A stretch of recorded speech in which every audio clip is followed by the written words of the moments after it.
My name is Michael Cross, and I'm an instructor of psychology as well as the author of the recently published novel, Freedom from Conscience, Melanie's Journey. And it's a book that deals with a young woman who becomes a serial killer. But it's not just a psychological thriller. It's a book that also has a variety of subplots put in that touch on issues such as philosophy and psychology, and also the question of what is right and what is wrong, and what are the norms of society and what should they be. And so by the time you're done with the book, you are asking yourself all kinds of questions. But I would like to instead kind of veer away from the book and deal with that whole issue of what are the norms today, what were they just a generation ago, and where will they be a generation from now? Because I guarantee you they're going to be much, much different.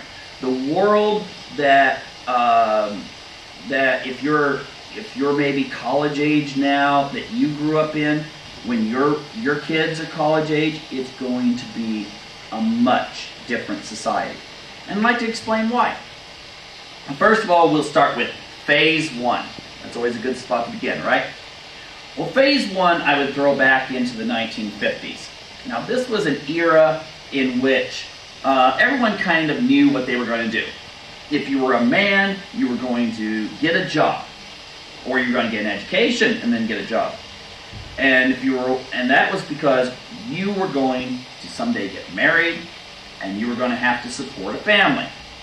If you were a woman, you either were planning on getting married soon after high school, or you were going to get an education, and while you're getting that education, you were going to marry Mr. Right. You're going to meet him, maybe at a sorority fraternity function, or soon after you would get married, and then you would move to the suburbs, have the kids, and live your life. Well, that doesn't exist anymore, and I'd like to examine why. That norm from the 1950s suddenly took a change. Now, the first thing I would mention is a name you probably never heard of, and that's Wilhelm Reich. He was a student of someone I think you probably have heard of, Sigmund Freud. Sigmund Freud, the famous psychologist, believed that such things as sexual morality and repression were necessary to maintain the social order, to maintain a certain structure of families and ultimately of government. Now, Mr. Reich, on the other hand, believed in Freud, but thought he wanted to change things. So he's the one that came up with what we have all heard of, the term sexual revolution. Now, with the sexual revolution, what he sought was to do exactly opposite of what Freud felt was the best way to have a society. Unleash these primitive, animalistic, sexual urges. Let people express themselves more. And then we would change society. We would have a liberated human being and a society that would be founded on more humanistic principles in his worldview. And the thing is, he was very popular amongst many very influential academics. So these ideas started spreading around universities and college campuses and so forth. Now, just as a coincidence, about the same time, something came along that really helped his ideas a lot.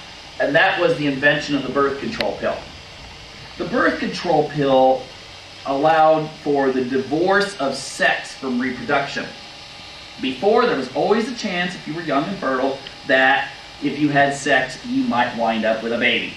And that kind of made a big difference in how people behaved sexually. But when you had the birth control pill, the only thing you might have to worry about is getting a sexually transmitted disease. And in those days, you had penicillin that could get rid of those, for the most part. So this allowed for a great deal of sexual experimentation. So voila, we had the 1960s. And, of course, the end of Phase 1. Now, Phase 2 would encompass some of the 1960s, but would go into the 1980s. Now, we had a lot of economic prosperity during this time, so this allowed people to think about these kinds of topics. Poor people that are just trying to scrape by to survive, they're not really going to be studying Reich, and they're not going to be studying Freud. They're going to be concerned with getting food on the table.